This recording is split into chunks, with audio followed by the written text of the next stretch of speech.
All right, hello everybody. Welcome back to the Lavicast. My name is Lavi Ray, and I'm here with my fellow co-hosts IanWaffles and DerpADuh. Say hi, everybody. Hello. Hello. All right, and today, since we are now coming to the end of 2024, that is the year of Shadow, we decided we're going to talk today to talk about a couple of Shadow-related projects that have just come out, especially related to SonicXShadow Generations. So, all three of us have gotten some experience playing with the game, especially Waffles and DerpADuh, and we're going to be looking into talking about all the projects associated with it. First thing we're going to talk about, but before we get into the game, we're going to first talk about Sonic X Shadow Generations, Dark Beginnings. Before the game came out, three mini episodes came out online that were meant to give us a bit of a reintroduction to Shadow. First, giving us a bit of his backstory of everything that happened before Sonic Adventure 2, and then we get two episodes that are meant to lead up to everything that happens right before the game starts. So I ended up watching this, but Waffles, DerpADuh, I'm assuming you guys got this too. Like, what were your thoughts on this? You can go, Derp. Well, I mean, it goes out saying, but like the animation, Oh, the animation was beautiful. Actually, beautiful. I remember, I'm going to get the name of the studio right now, but if I remember correctly, this is the same studio that did Rise of Teenage Mutant Ninja Turtles, Yeah. which is a fantastic series. Please go watch it. And they did a pretty good job here too for the most part. There was a little bit more of a shifting to 3D models than I was expecting, but they still did a good job with it. Waffles, what were your takeaways from the animation? Yeah, animation-wise, I really loved it. I think, like, literally the only weak link was in the first episode, there's a part where it's Maria, like, whenever she's really tired, and she's like, oh, sorry, Shadow, I'm just real weak or whatever. And her face, like, obviously they're supposed to try to convey, like, that she's really tired, but it's really stiff. It's not really, like, emoting or, like, moving very much. And I was like, when I first saw it, I was like, uh-oh, is this going to look bad? But no, everything else, like, looked incredible. So, literally, besides, like, that one part where I think they could have animated her face a little better, I thought it all looked incredible. Not only like movement wise, like between 2D and 3D, but just like the directing. Originally I watched these just on my phone because I just had it out and about. But once I got it on the PS5 with the PlayStation edition, I was like sitting there in the middle of the night and I put it on my big screen. And if you have it on the PlayStation 5, it plays it as one continuous movie with like no cuts or anything. And it was just like, I was like, oh my gosh, what am I witnessing? Like it really feels cinematic and big and grand. And just like visually, it's just wonderful. So absolutely. All right. So I think that caveat you gave at the end of that is a good segue. What'd you think of it story wise? Derp. It does its job, just kind of giving us like the little bits and pieces before we head on into Sonic and Shadow Generations. I really do like appreciate the kind of small bits of like additional like lore bits, and just further kind of expanding the characters and mythos just a bit. It feels like we get just that teensy bit more like of a connection between like Shadow and Maria before we inevitably, we get them in the games anyway. But it just kind of feels like, oh right, yeah, these are like friends, not like in before this. We don't really have anything. The only time we see Maria is when she's dead or in danger. So it's kind of like nice to get more of I guess low stakes, just kind of slice of lifey bits and pieces. There is that one scene where I do think they're looking out the window that one time, but we get like a sliver of a little bit more stuff going on, and it's nice. I appreciate it, and again, the animation is amazing. The fights, the fights are spectacular. We get Abe, we get Abraham Tower from the Archie comics. That's Oh his yeah, name. no, we finally get that name That's canon his on us. name. I was so cynical. Like I told Lavi, like as we got Abe that name on the week, I told Lavi they're not gonna do the Abraham They're not going Tower. to say it. They're I literally thought the same thing. I was like, all right, that's cute, but I'll believe it when they say it. yeah. I told Lavi they're just gonna give him the Abe. They're not gonna go that far, Yeah, they're not going okay? to And give him then his and full they did legal it, and I'm name. like, oh, the Archie guys get a bone tossed to them. That's nice. Yeah. That's the only bone they're gonna get for another 20 years. Well, it's also just really it's cool because one, the idea of giving him a name, obviously that humanizes him. Literally, I mean, like Yeah. it has a use, which is that you have to give him some name because the idea is that we want the commander to actually be a character in this.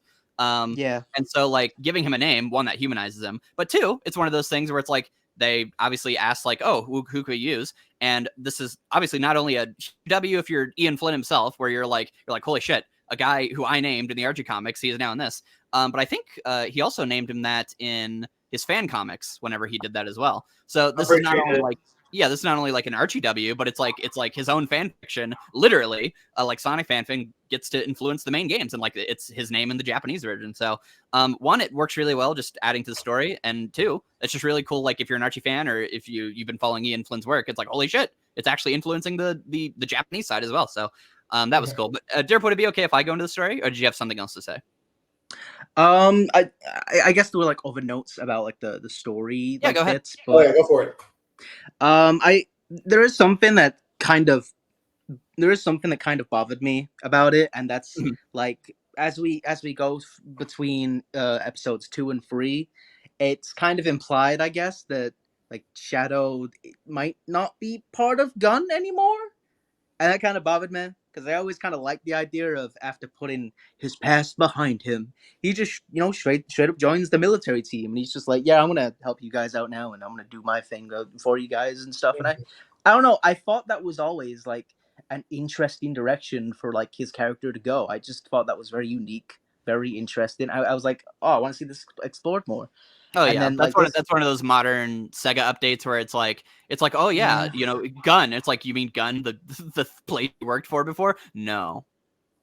Yeah, so I guess he just raids the base and just like, yeah, I won't kill you, but I'm gonna destroy your stuff in the process while I go use your toys. And it's just like, oh, boo. Yeah, it definitely takes away like that aspect of from 06 that people really liked, and I really liked it too. But I think that's been something even before this came out. I think you would remember, Love, like I think during like early IDW, Flynn had mentioned this in like a podcast of like, yep, Team a thing, and people are like, huh? Like, what do you mean? And he's like, I don't know what to tell you guys. And then you watch this, it's like, well, yep, I guess not Team Dark, but him working for Gun's not a thing. Like they're not like at a real team, It's like, well, there you go. Now it's in an official piece. Which sucks. To end my notes, I want to say one dumb thing that I find dumb, and then a good thing that I do like. The dumb thing is, find dumb. Yeah, the dumb thing is, like, I guess Shadow's just my shadow senses are tingling, and from the earth he can sense black arms all the way on the arc. He's got really good spider sense. Okay, I guess, sure. And then to end on a good note, man, I think everyone can agree when this happened. Like, man, seeing those little glimpses of like the past and the happy little memories, and seeing Shadow basically just kind of break down in that spaceship. It's like, oh my god! For like a moment, I had I couldn't like breathe. Like, I was speechless. I was like, whoa! He has feelings. Feelings? He's like emotionally vulnerable, and I'm just. It was amazing. I know it sounds like sociopathic in a way, but it's just like, no. It's appropriate here. Like Shadow has basically had one of two facial expressions pretty much since 06. Either super grump,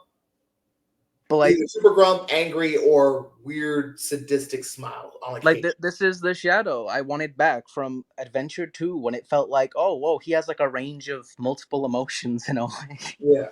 And we kind of got less of that over the years.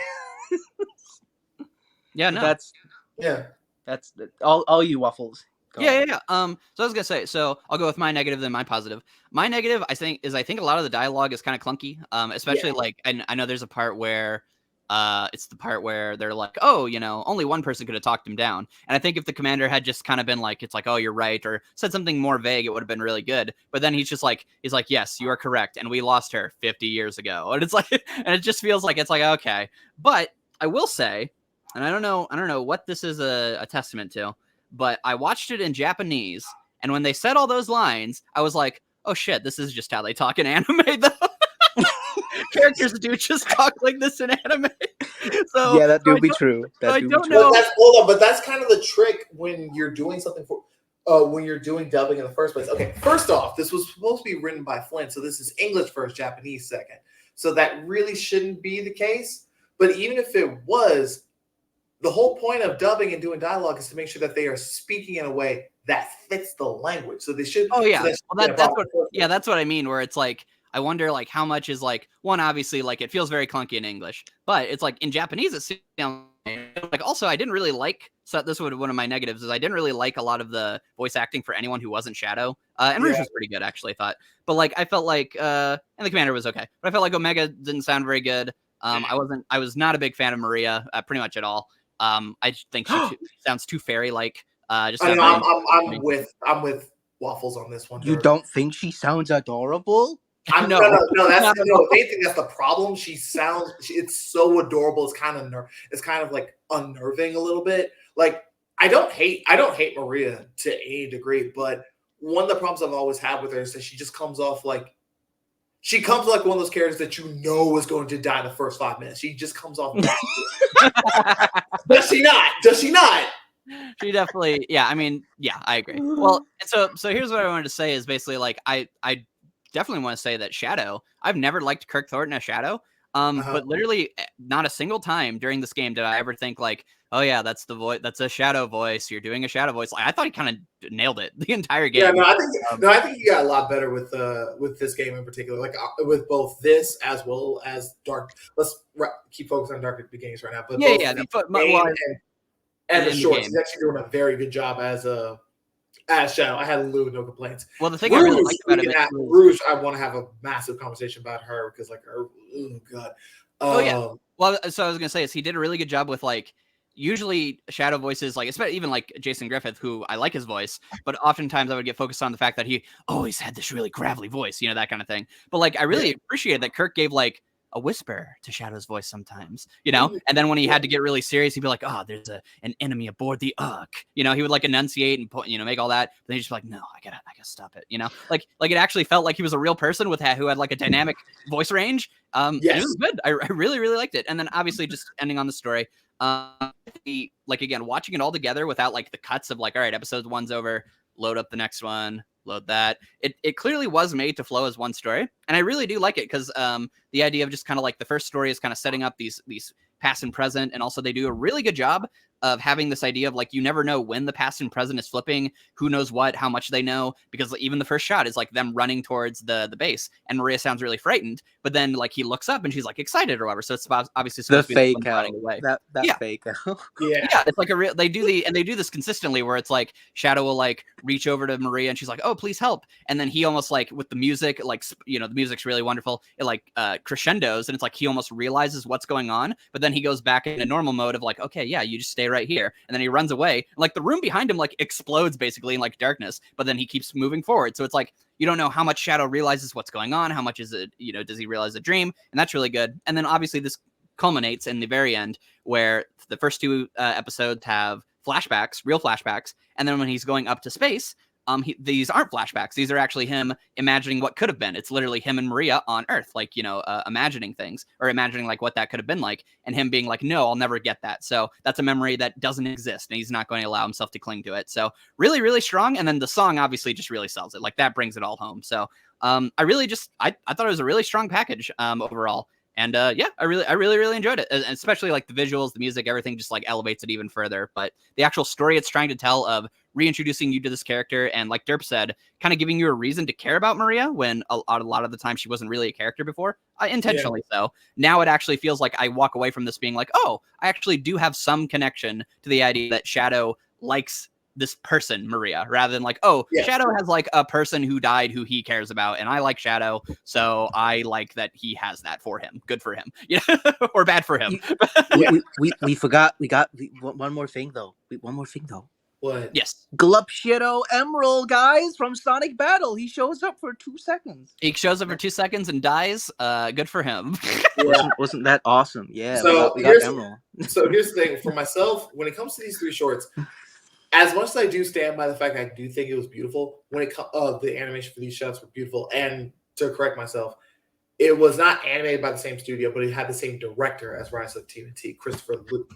Okay. So he did a good job on that. But when it comes to when it comes to the shorts in particular, I just felt nothing. Like I think the first like I will I know I'm a little notorious as a Flynn hater, but it's not really just because of the scripts or like I think he just did something wrong, because it really just felt more like all 3 episodes were like they definitely did what they needed to achieve, but I don't really have much to talk about that much. Like I kept seeing some people. I'll ask you, have you ever been like a big Shadow fan? Like have you ever like really cared about like, you know, Maria and like SA2 or like his stories in those games? Because I know like you're kind of a unique Sonic fan case where obviously you grew up with Underground, and then obviously you also kind of are more of like a fandom Sonic fan. You really like the concepts of these characters. So I just wanted to know if you ever been like a big Shadow fan himself, you know. I've been okay with Shadow. Like I've never like hated him or anything, but I'm not like a huge like I need to like be fully engrossed with his lore in the first place. I've never been like a because people love Shadow, like love. Yeah. So Yeah, I'm definitely, because this and Shadow Generation story, which we'll get to way later. Yeah, These definitely feel like these are for Shadow fans, you know. Yes. And I would actually agree with you, Lava. I've actually never been a big Shadow fan. My takeaway more from these stories was kind of similar to yours, but I think it just hit a little more, which is I go, oh, you know what? I get it, you know. And I don't walk away going like I love Shadow now, but I go, you know what? This Shadow that they've been trying to like kind of they've been trying to get at the comics where it's like, oh, he just kind of does whatever he wants and he doesn't give a shit, but also like, oh, he does care but he doesn't want to show it. I actually did finally like understand that in this, whenever, for example, he raids the gun base and the gun soldier thinks like he's gonna kill him, and then he actually does like rip him out of the thing and save his life, but then he still lets him like fall to his doom. It's like, all right, you figure it out from there, buddy. And it finally like clicked with me, this idea of like Shadow's not a hero, which a lot of people do want him to be, but he's also not like a heartless monster, which IDW seems to often portray him as. So I felt like I came away from this story more just like, one, it looks gorgeous and I can appreciate on that level, but two, being like, you know what, I think I get what they're going for now, and on that level, I quite enjoyed it. So okay, so I don't want to compare this too much to IDW because IDW is IDW, and that's a whole other can of worms. I'm really just trying to make sure I'm viewing this as a product of my own, on its own. Like, yeah, that's fair. It's Yeah, not I that just wanted to get at that idea of like Shadow's history and what people probably take away from it in the context of all Shadow. But yeah, go ahead. Oh yeah. So my thinking was more when it comes to the project itself, especially like episode 1, I thought like it was a really good trippy event about like seeing everything flash back and forth, seeing a bunch of visual metaphors about like Shadow like trying to run towards Gerald, but he just keeps getting further away, etc., etc. Dude, that imagery is so good. Yeah, my thing is, it's just like I felt like I've seen all this stuff. I've seen this stuff in other projects, other movies, other stuff before. They do it well, but I'm like, I can't really give it that kudos. It's just more like the difference is it's Sonic now. The way they did it. The difference is it's Sonic now, and this is special because Sonic has had pretty weak visuals for a while. This was special. They cooked. They really cooked. Yeah. No, I agree.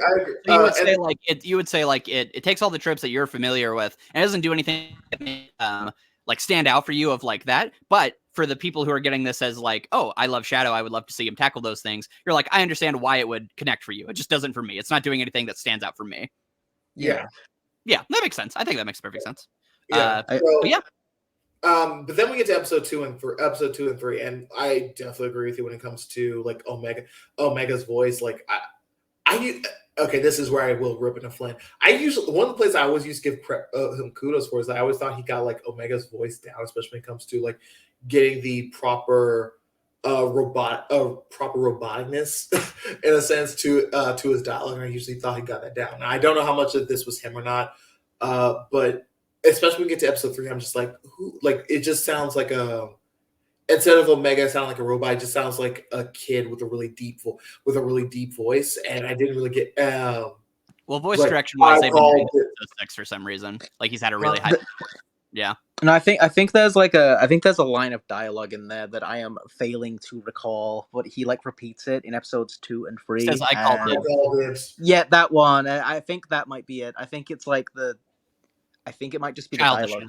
Yeah, Yeah, it's weirdly childish in a way. I'm just not a huge fan. It's not like, oh god, I wish that. because I honestly think Omega was fine, but those two lines, like the first time I'm like, okay, that's a bit cringe, but then the second line he says it, I'm like, okay, no. Okay, I don't want to spend too much time on this because I do want to jump to the game. But I'm like, Yeah. what?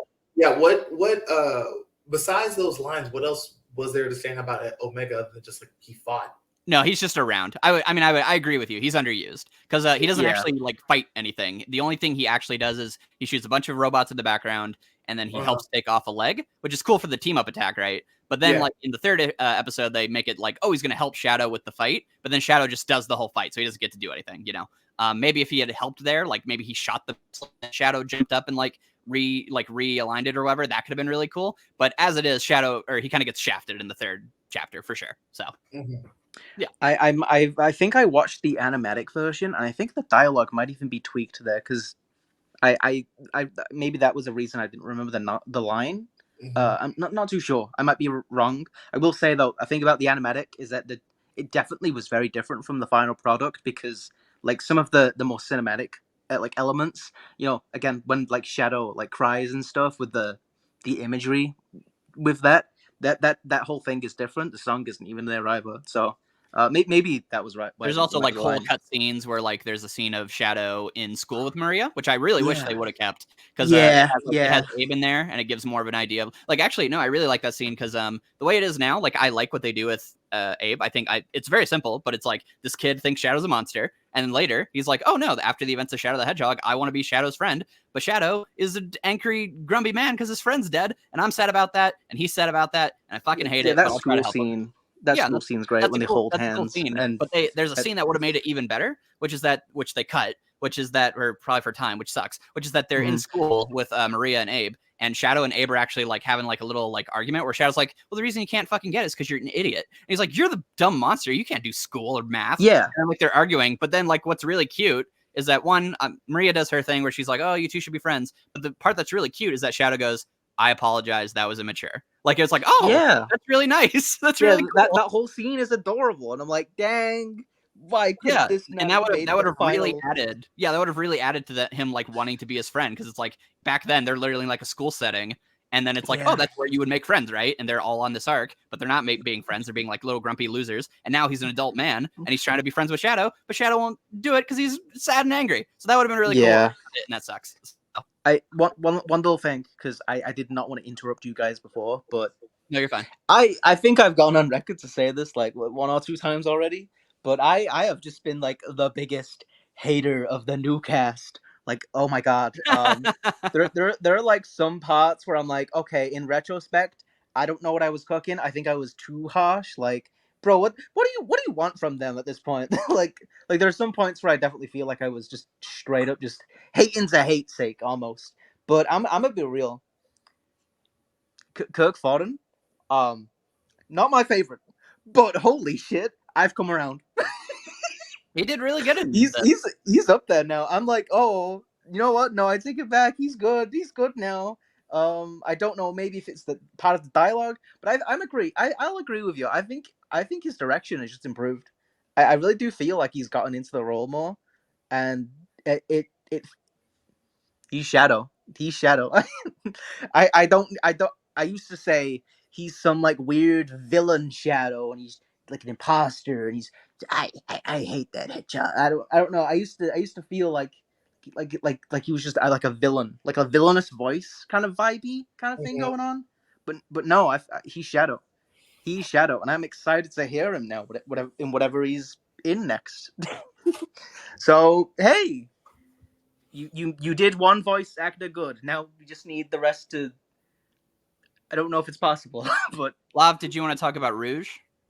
What do I want to say about it? It showed up her problems. Okay, so do you remember what Rouge's voice actor's name is? I forgot. I do not remember. Sorry.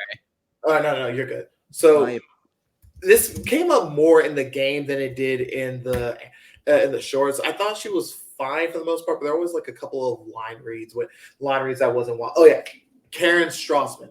So she goes, whatever. Yeah, no, that. Oh god, that was like, what was that? I'll talk more about that in particular when we get to the shorts. But I was just like not wild about about her voice here. But that's always because and this isn't new. I've always had a problem with Rouge's voice actresses because a lot of them seem to always be casted in a sense of, oh, we need to make sure that we can get someone who sounds flirty and aloof and seductress. And I'm like, but they always go for those voices so specifically that even the best voice actresses would have a hard time showing range with those voices. And I just remember her kind of sounding a lot older than I think she should in these shorts in particular. So that just kind of bothered me. I'll get more to her when we get to the game probably, because that whatever line was like, what was that meaning in the line? But that was both in terms of the line direction and the dialogue. But we'll get to that. So you guys have anything else to say about about this? That's all I got. All right, Derp. All I got. All right. So before we get into the game, one more little detour. So they also ended up releasing a two-part manga chapter in order to be a prologue for everything that's going on with Shadow's. Well, I believe it's still ongoing. Huh? Yeah, I believe it's still actually ongoing. Okay. Do you guys know how long it's gonna be going for? No clue. No clue. But yeah, I think we're getting a third. So I think we're getting a third chapter in December. Okay. All right then. So yeah, we ended up reading these chapters for this, but you guys have any major thoughts you want to talk about with this? Derp. I guess let's see what I got written down here. As I kind of said before with like the Shadow prologue stuff, like that, we get more glimpses of like what life on the Ark was like. Although I would say just that teensy bit more in a way where we get to see like some of the scientists. We get like a scene of like the bio lizard running rampage in around, and Shadow has to deal with that. And Shadow has like almost like this kind of like popular, like, whoa, he's Shadow, he's like our best lab monster, he's so cool and awesome, whoa, look at him go. Like that kind of status. But Shadow, he's depressed because he was created to do one thing, cure Maria, and he cannot do that. So he's just kind of like, what am I around for? What's my life? What's life worth living for? If my creation purpose is nothing, I can't do my one job. And he kind of realizes, albeit too late, following an attack on the Ark, like, my life is worth living for the one friend I do have that cherishes me so dearly, and that's Maria. And it's like we get like a bit of a manga-fied version of the attack on the Ark. There's some subtle differences, but something that caught like everyone's attention when Chapter 1 dropped is, what? Did Black Doom cause GUN to kill Shadow? Sorry. Maria? To give a little bit of context, during during the end shot, we end up seeing the gun soldier pointing a gun who just shot at Maria with black arms with a black arms agent behind him. Yeah. And you can almost have like that suspension of disbelief, like, oh no, it's just cool like foreshadowing visuals of like, the Shadow the Hedgehog video game. It's not actually like him. Then Chapter 2 drops, and like the first thing we see is like it was him. It was Black Doom all along. He did the thing. But then I think what a lot of people who actually read like Chapter 1 that haven't realized is that Chapter 2 would later go on to just outright go down a different route from where the video game goes. Oh yeah, it's like a completely alternate timeline. It's bewildering. It's befuddling. It's crazy. Like, yeah, Sega's trying to go for this like concise timeline canon thing, and then they're just like, we'll still make a manga that's like meant to advertise our game that has a completely different story, huh? Shadow drops in white space. He meets this like black arm bat monster thing, and he's like, Shadow, you have to fetch the 3 MacGuffins so you can make a wish to bring back your dead friend. And he's like, Shadow's like, okay. that's the plot, I guess.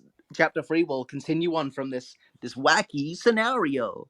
A lot of people don't know that, and I think it's worth noting that, guys, I do not think that Black Doom killing Maria through a GUN agent is canon, unless Flynn goes on his podcast and then says otherwise. Yeah, it's like it seems like it's just trying to be an alternate reality, but as its own thing. I really liked issue 1. Like Derp said, they have this thing with like the scientists where it's a very simple story, but I think they do it very effectively. Oh where yeah, it's same. where it's trying to be like, oh, all these scientists, they think like Shadow's really cool, and he's like, oh, maybe people do like me. But then whenever the raid happens, obviously they're like, dude, we don't Shadow. He's like the weird lab dog we have. Yeah, take him. Don't kill me. Yeah. And it's so kind he's of like, cool. the prologue in that respect, where Abraham's like, no, he's a monster. Yeah. Ew. Yeah, and they elaborate on it in a really effective way where they actually show the raid, they show people getting shot and stuff, and they do a really good job where they have like emotional moment where he's like, okay, Maria's the only one who cares, and they're like, all right, where's the monster or whatever, and they do kind of like the classic anime thing where it's like the character gives like a impassioned speech about like, what monster? I know not of any monster, and she's like, oh, she's saying she doesn't know me. She's like, no, because I only know Shadow the Hedgehog, my best friend. And he's like, oh my gosh, so adorable. It's so adorable. Yeah, and it's really cute. Like I really like it. So yeah, the artwork is also just really cool. Yeah, and then there's like a double page spread of like Shadow wailing on people. So cool. No, it's very good. And also in issue 2, when Maria dies, they add a little cute thing where she's like Shadow, like, thank you for being born, I love you. And it's really cute. Like we've never got anything like that, like an actual like I love you goodbye.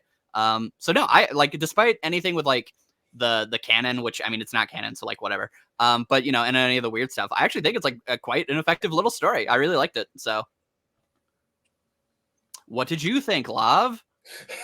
Honestly, I think you guys kind of covered it for the most part. So I ended up reading chapter 1. Right when it got translated, and I ended up enjoying it. I like the little parallel with the scientist versus Maria, and getting a chance to get more context about like how Maria ended up bonding with each other. I didn't get a chance to read part 2 because that's when Koro decided to put out their whole like, if any of you ever subtitle this, we will stop making this thing entirely. I'm like, all right, bro, release it in the West.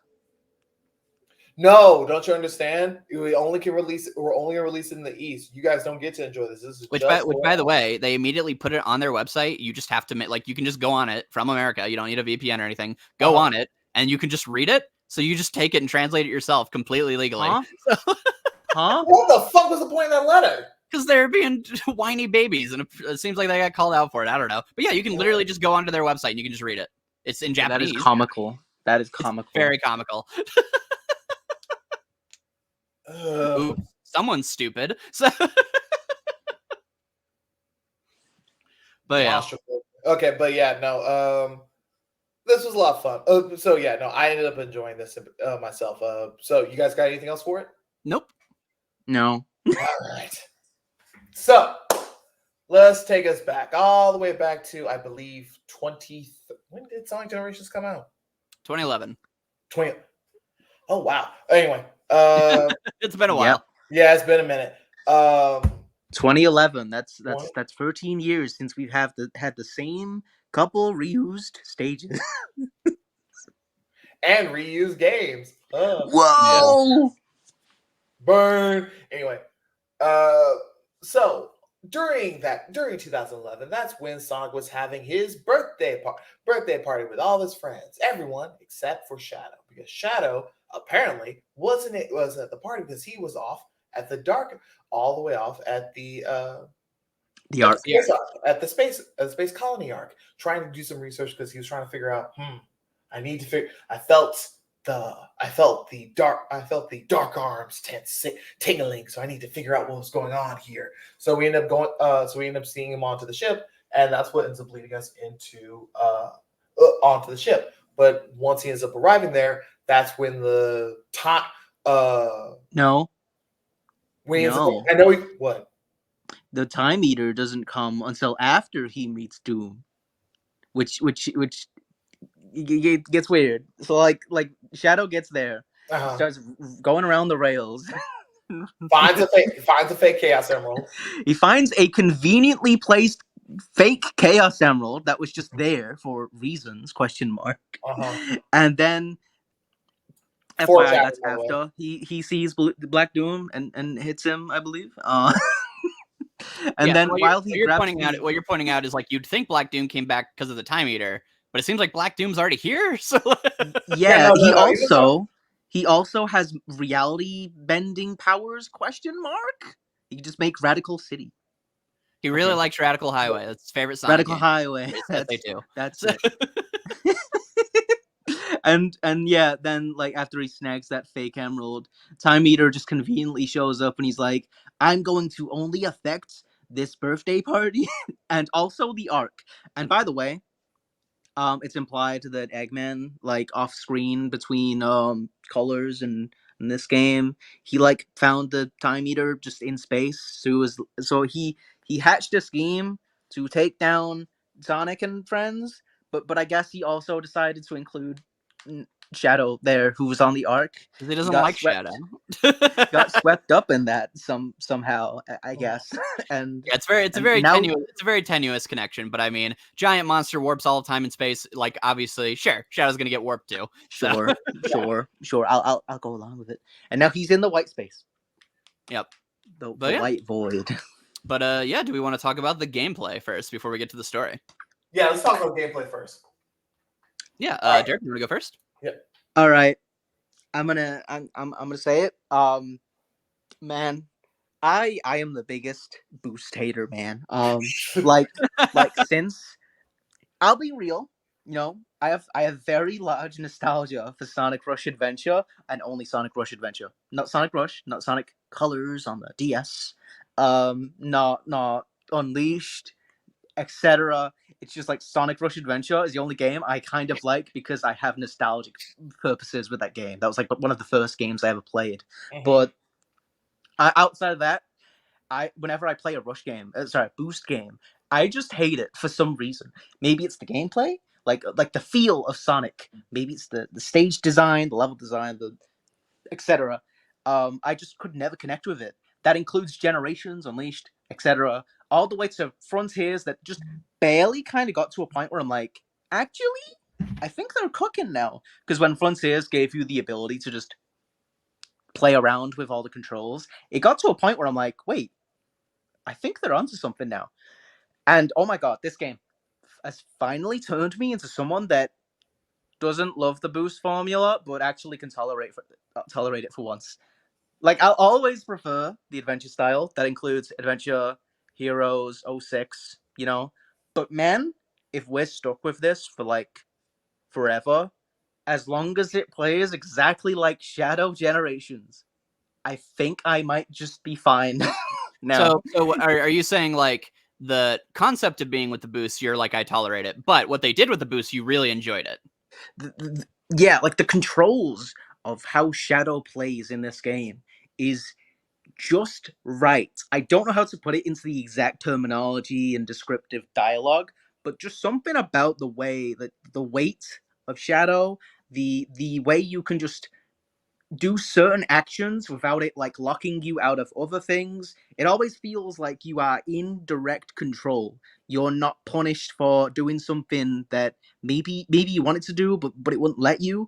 Like, I play this game being bundled with Sonic Generations is comical to me, because going back to Generations and playing around with Sonic, it's like going from the best, like, I don't know, running shoes you could have, and then you play Sonic Generations and it's like putting a ball and chain on you while you've got like a big weights around your arms, and well, that's because you've got a Generation Sonic Generation Sonic is meant to move like a car. Like I think to describe what you're thinking, the best way to know how a character controls is just try to make them go in a circle and just see how that feels.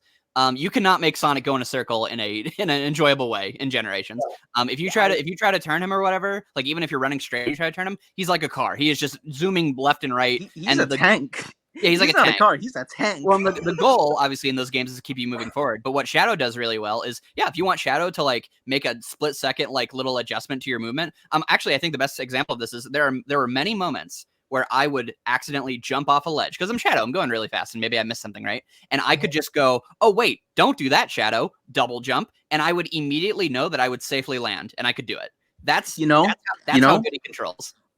I at points just forgot there was a double jump at all because I feel like the gameplay design was so well that I didn't even need to like use those panic jumps, because in a lot of cases I didn't fall into those situations because the control was just that good. So I don't know what that says, but I hope that speaks for I think itself. that says that you're a better gamer than me, but I don't know. I'm not great at boost formula games, but yeah. Yeah, no, it's very fun. Like, It I just is. think, I just think in general, like, one, Shadow, the way he controls feels really great. Two, the Doom powers all, they finally figured out, like, the big problem with the wisps is not that like they're gimmicks, but like when you use a wisp, it goes stop, load, use wisp. Whereas like all the Doom powers immediately flow into your flow state. So like if you use Chaos Spears, it's not like, oh, you have to like charge it and then throw it or whatever. It's no, as you're running, you can just go triangle, boom. Okay, he's already throwing it. Move, move, move, move, move. Or if you want to use the water wisp, it's not like you have to get on the water, he jumps in a circle, and then you can move forward. It's like, no, Shadow just goes underwater as if you're still moving, and then they can load the animation, and then he pops up, and then you're still moving, and you can get a boost. If you use the Squid Wisp or the Squid Power, the Doom Squid or whatever, you just go, you don't just hit the ball and then drop, you go through the ball and it keeps your flow moving. So every single thing in the game is meant to like push you forward and keep you actively engaged. And so, through a lot of the levels, you're constantly trying to figure out different moves, different routes, or different things you can do. His homing attack can like go through objects. Chaos Control can like stop time, so you can like use like the debris that the robot throws, which is such a clever idea. Or maybe you see an enemy and you want to hold your jump or whatever long enough so you can dash up there, and then you see a little trail of rings down there. Well, because I killed all those enemies strategically, I can use Chaos Control, and then look at that, there's a secret path over here. Like there's just so many different alternate routes, and the game does my favorite thing with alternate routes, which is in some Sonic games you find the best path. And then now every time you, especially in Boost, and then now every time you play that level, you're just doing that path because that's the fastest one, right? But Shadow Generations has it to where there are multiple paths and all of them feel reasonable. So I could go back to Kingdom Valley, which has these big sprawling open parts where everything opens up, and some paths will have immediate, like you can get to the end, or I could go this longer way, and then that could allow me access to a later faster path, or I could, either way. So, and with the Chaos Control, you can also stop the timer. So if you want to take the longer path, you can stop the timer and then do that, and then you can gain some more points or whatever. So just in general, like I think they nailed it. Like they really nailed the boost formula. And please, please, please, please, please keep these designers for Frontiers 2 because they nailed it. I love the gameplay. So yeah, I only have like 2 notes about the gameplay. That are like kind of negative, but go for it. Hit us. These squid powers. I don't think they explain them too well. No, they horribly explain them. Yeah, they horribly explain them. When I had that, first of all, like I really felt like I had to. It felt like a very trial and error type thing where you kind of just have to keep using it over and over and over and over and I over. just and googled over, it, etc. Just to fucking figure it out how to use it, because it's like having like a rope swing, but at the same time it shoots you into the direction, and it's so awkward to like figure out. And but once you do, it also has super like cool, but it takes forever to figure out. Yeah, I never figured that out like the best way, like the timing of it and how to like aim it. So it always came down to me just like, oh, I failed. Restart stage. Whoopsie doodle. Yeah, well, it's actually, the sad thing is, it's actually very simple. They just explain it horribly, which is if you're using the remote and you use square to latch onto the thing, if you hold it, then you'll just do the swing, right? And then once you get to the end of the swing, it will naturally launch you off. But if you click it and you just let go, whatever angle you're at currently in your swing, he will launch out. That's it. It's just however long you hold the swing. So I'm just gonna hold my arms up, audience. Skill issue, me, 100%. It's horribly explained. That's not your fault. Yeah, no, I take some responsibility. Another thing I will say is that I just kind of forgot the wings were there. When you unlock them at the very end, like you can go back to all the stages and use them every single time. I just forgot, like, oh right, yeah, I've got like 50 rings. Oh, the stage is over. Never mind. Oh yeah. Well, and it is actually cool though because they actually give you new timers. So they say like, hey, if you want to play the level with the Doom Wings, you can do that, or you can play them without the Doom Wings, which I think is really cool because Yeah, that is nice. it very That well is could be like a nice. super state where they just break the stages and you're like, well, I guess if I want to get my best time, I just go supersonic. Oh, this is great. Hold the boost button. But no, they actually really thought of it. Like, again, like they really thought of everything, which is like, Yeah, okay, some people would want to use the broken god mode. So here you go. There's a separate was counter for this mode, you know, was that ever a thing in Forces? for Do you like know? supersonic, like having Yeah. a. Yeah. I mean, you had to pay for supersonic, so I doubt they had that in the game. Well, it was free after, but yeah, no, I guess so. Yeah. Are we including stages in this conversation? Yeah. Yeah, you can talk about whatever you want. Yeah. Go for Yeah. it. Look, I gotta get. Okay. I'll start with the positives. Go for it. Sky Rail, whatever it's called. Is it Sky Rail or is that a different state? What? Which one are you talking about? Which I'm level? talking about the space level. Oh, No, is Space that Colony Arc. Colony Arc? Yeah. Yeah. I'm thinking of the Pumpkin Hill cousin. Yeah, you're thinking of Pumpkin Hill. No, that takes place in like the same area, Sky I Rail. know. Oh, oh yeah. That's Skyrail. Yeah. I'm thinking Yeah. of its cousin, Sky Rail. Anyway, yeah, Colony Arc. Man, those levels are like so good, and the funniest thing is they have the jank of the goddamn gravity beams where I still get stuck on them, and I'm like, how the fuck do I get off you? You're like, it's been 20 years. It's been 20 years, and I still struggle getting off those damn gravity platforms. You know, the ones that like rise you up and they turn around, and I'm like, no, get me Yeah. off you. And like the levels, man, the level selection is almost beautiful. I think you know where I'm going with this, but I'll get there in just a moment. We have the other levels. Um, the one from Heroes. Um, I can't believe I'm blanking on the name. The bullet one with the Yeah, bullets. rails again Rail and the Canyon. trains. I'm such a Heroes fan. Seeing that brought back was just so cool. It's so well done. My only issue with it is that you don't get shot out of a big gun cannon at any point. I think, which I think is a bummer because that's like such a cool set piece. Mm. Unless I missed it, is that like an optional path you can find? What is it? Waffles? What is it? You know, on the Heroes level, the rail with the trains. Yeah. Is there at all a place where you get shot out of a cannon in the? No, I was show? waiting. I was wanting that too. I agree. Yeah, I thought we would get shot out of a cannon as well. I know someone will be like, people be like automation bad, but then he wants automated cannon thing. I'm just like, no, it's cool. It's a cool set piece you got. I want it back.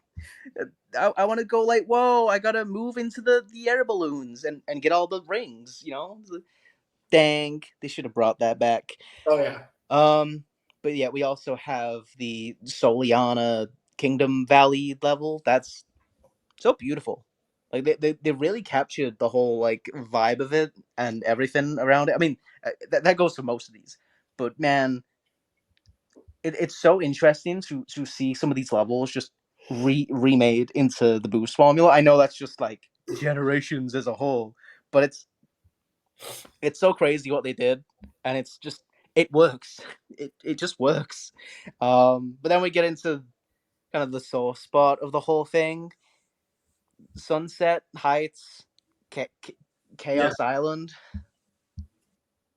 Um, okay, I'll give them this. I will be 100% clear. Sunset Heights is pretty good. I ain't gonna lie. And you know, playing Act Two of the Shadow Sunset Heights, dude, I got teary eyed. Like I actually started having like happy tears. You know how like I on the Sonic Frontiers talk when we got to the whole like DLC free and we could finally change the way Sonic plays with the controls. Yeah. Like that when I was like, yo, finally a Sonic game that plays kind of good. I it's like I could see the vision of like, wow, if Forces had time in the oven, it could have really been something special with at least like the stages, because I don't know what it was, but like Act Two with like the rain pouring and like this dreary kind of vibe going on.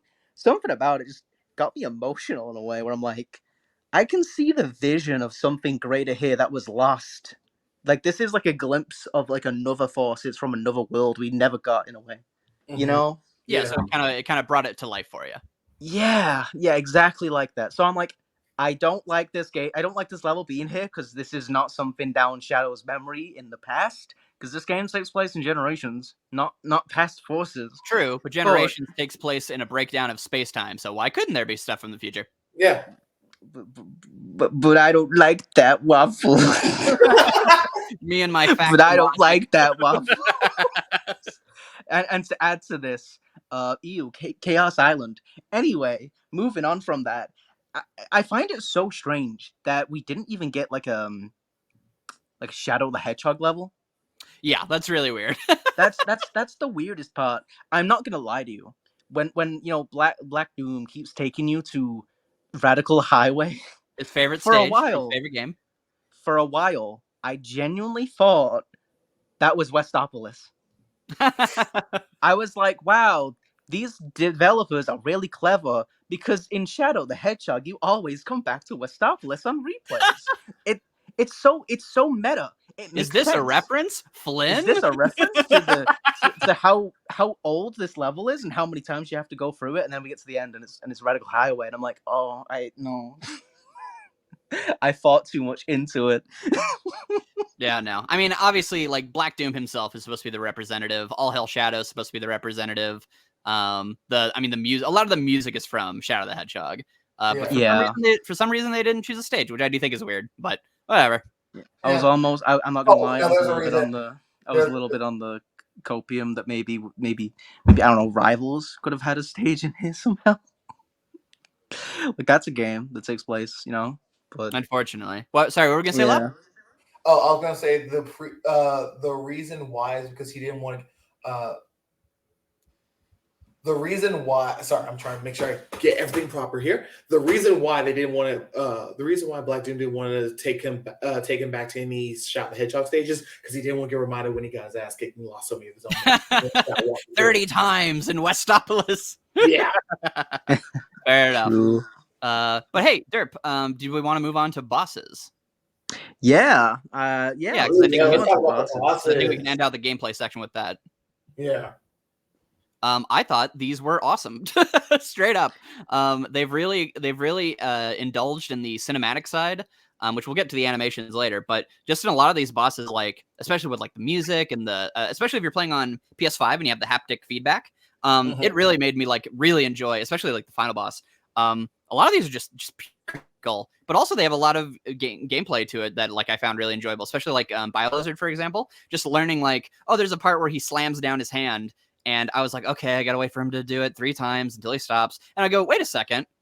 Can I use Chaos Control on his first hit? Will the game let me? Oh, it will let me hit him. And I was like, oh, okay, so I can get his health down. But then the game rewarded me for thinking of that, and it gave me double damage. I was like, whoa, that's awesome. So, like, there's so many, and there's stuff like that with Mephiles. There's stuff like that with Metal Overlord, and there's stuff like that with Double Doom, where the game actually really does reward you for thinking outside the box or using the powers, and it speeds up the fight, which is how I think a lot of Sonic fights should go, which is like you want to reward the player for not having to wait, because Sonic wouldn't wait, Shadow wouldn't wait. They would want to win as fast as possible. Yeah. So coming up with those clever ways to get through it, combined with the cinematics and the music, I thought these bosses were excellent. I really loved all of them. So I kind of have like a Sonic Rush adventure vibe kind of going on, where you can like maximize the damage output of bosses if you're really like speed run type, like I gotta make sure I get every single hit within the time frame I can.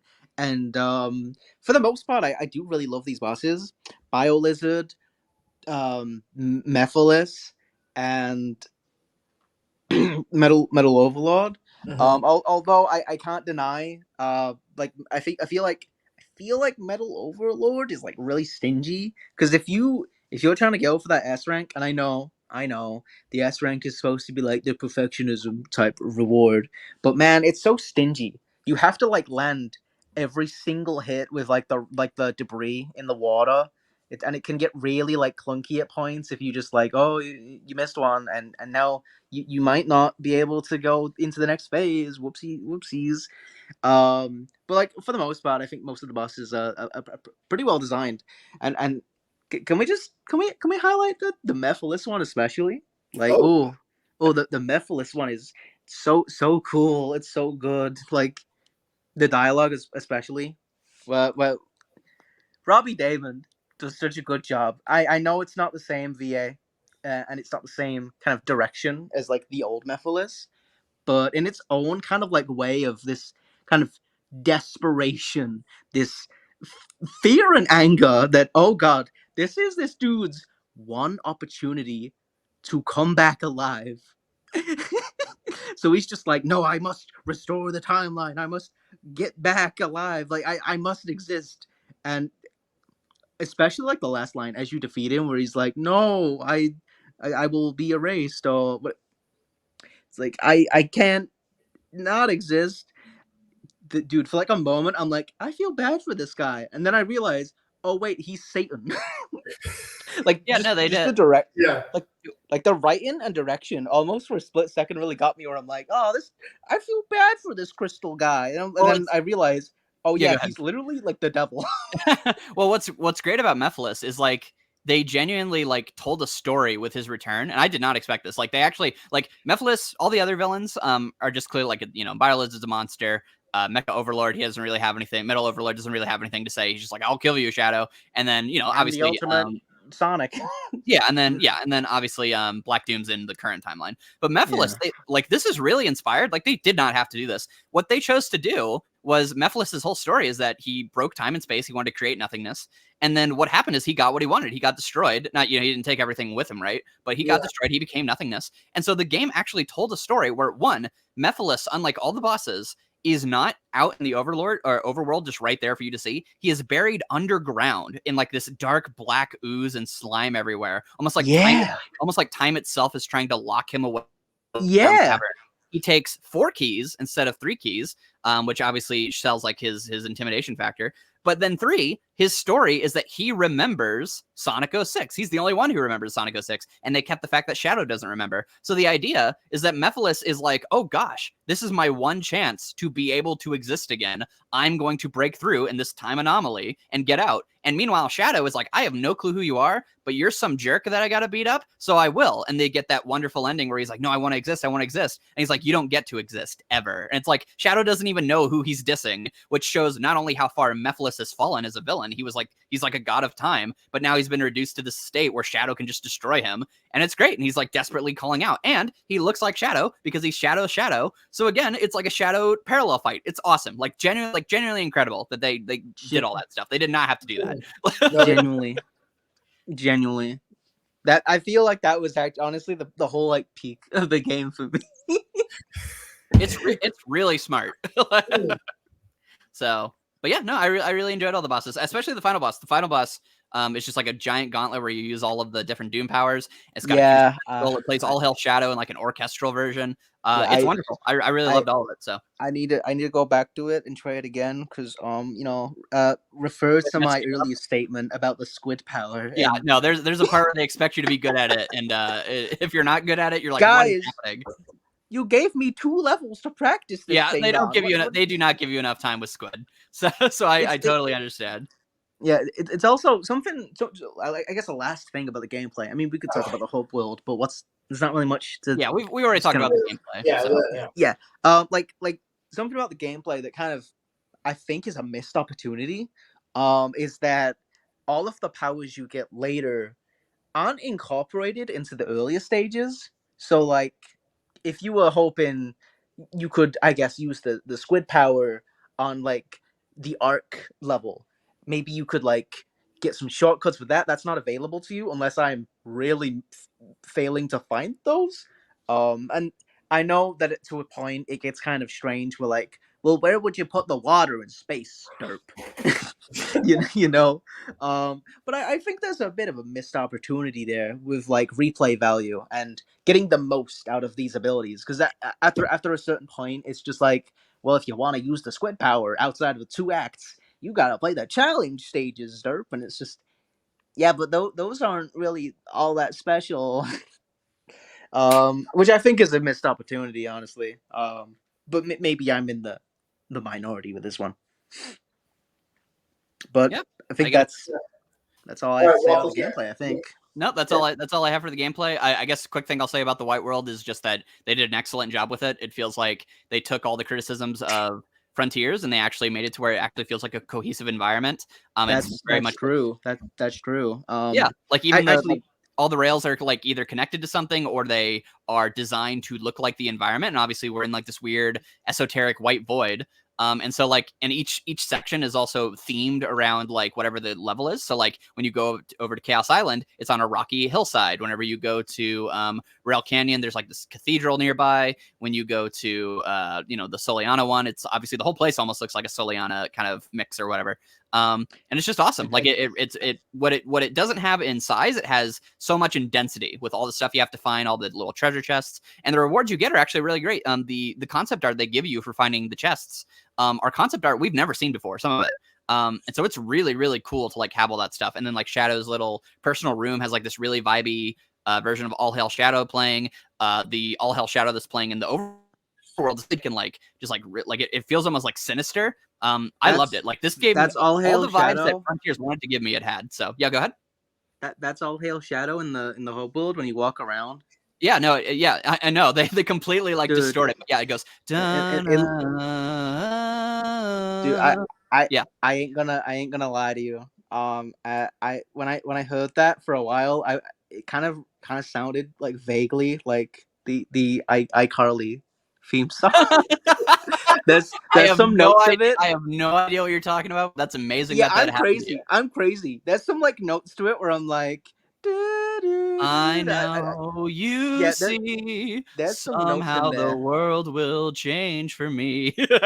Yeah, there's some notes in there that kind of like sound the same, and I'm like, God damn it, I cannot get immersed right now with this fucking song in the back of my head. That's And amazing.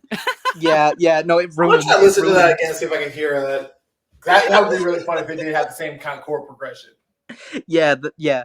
I will nitpick. I'm gonna be that guy. I will nitpick now. I do kind of get annoyed that when you like do the whole like stages and you unlock like, yay, more of the hub world looks like the stage now. It kind of feels weird that Kingdom Valley just has the entire area like all castle themed, but then you look over at Sunset Heights and it's like, oh yeah, there's still white space on the ground, and it's like, aw, you're not gonna make the whole area look like Sunset Heights? Because what's Kingdom Valley's special treatment? Is it because it's '06 and '06 is based? All right then. I guess You've Chaos chosen Island your side, Sonic Team. History will not forgive you. Chaos Island gets an exception because they have those assets on standby. But yeah, Uh, otherwise, no, Oh, yeah, so I really love the world. So Yeah, no, I enjoyed the whole build. The only thing I don't think I liked in the end was I spent 3 hours looking for those stupid little nuts and bolts for Orbot and Qbot, and I was like, where's the last four? So I cannot find them for the life of me. And I'm like, I gotta do this for the podcast. I got the crown for the final Horizon ooh, stream where I'm like, yeah, I got it all, guys. And I'm looking around, I can't find these nuts and bolts. So I go online and I'm like, what is the reward for this? And Orbot and Qbot build a rocket, and they're like, whoa, Flicky, we're Flicky Island, guys. Reference, it's an anniversary game. And I just kind of like sank there. Like I spent 3 hours looking for these things, and that's the reward for finding the other four I've been failing to find. And I quit. I quit. I'm sorry, guys. I didn't do it all. it's fine. You were forgiven. You were forgiven. Yeah. All right. So, anything else? Anything else gameplay wise? no, I'm good. Yeah, I think I'm good. Yeah. All right. All right. Let's go ahead and shift. Let's go and shift over to the crux of this, the story. So, the main idea that they seem to be going for with this is one to try to do some character exploration with Shadow. Basically, it's going, hey, you remember these two, right? What if they were alive again? We get to see them interact with Shadow in present day and see how he deals with that. So a good chunk of the story, at least the emotional crux, is Shadow ultimately trying to deal with the Time Eater and making sure he stays true to himself and not Time Eater, It's Black Black Doom. Black Doom. My bad, Black Doom, different Black monster. Anyway, um, Black Doom, and wanting to make sure that he stays true to his own identity while also making sure that he's able to try to defend and keep these two safe in particular while they're all in the White Void. And I want to. I know you guys have been talking for a while, but I want to try to keep that going a little bit. Like, how did you guys feel about how they were dealing with the whole Shadow Maria situation with this? Go ahead, Derp. I guess I'm not sure what there is to say. Shadow finds them, and they're like, "Whoa, it's Shadow," and Shadow's like, "You're supposed to be. Maybe I can save you." And then like the rest of the dialogue is just them like kind of reacting to stuff, and then he's like reacting to other stuff. Then they barely converse, and then stuff happens, and then it just kind of comes to a point where it's the plot's already starting to wrap up, and bad things are happening. And it kind of feels like, wow, not really much was gotten out of this. They just kind of spoke a bit. Maria and Shadow and Gerald delivered exposition, and you know there are moments, there are sentimental, emotional moments throughout where it's like, oh, that's Shadow's sad, and I feel sad, not because Maria's sad, because I barely know Maria outside of Shadow, but Shadow's sad, so I feel sad for Shadow. And then by that point, Shadow's saying goodbye, and I'm like, all right, yeah, this game is an anniversary game, and it's Generations, and okay, goodbye. And if you can't get the gist of what I'm getting at here, it feels like we do not get much out of the returning characters. Like they're so limited in plot scope, and that is just unfortunately a consequence of this being kind of a budget title. It's not like a fully developed game. It's really an expensive DLC to a pre-existing game, as much as Sonic fans want to say otherwise. They are Waffles. Waffles. Me, go ahead. Yeah. So I would say, I think the best way I can put this is just doing what Frontiers tried to do with its characters, but actually succeeding.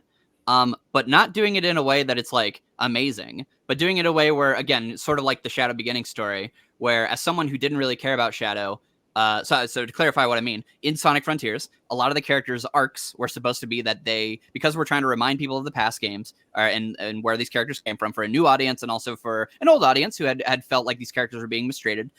These characters reflect on when they were well written, and they end up being like, you know what, I'm gonna try to do that going forward, or they try to come up with like, you know, maybe like an analysis of who they were, if you're Tails or whatever, right? Yeah. And so they're kind of saying like they're gonna go for and do something.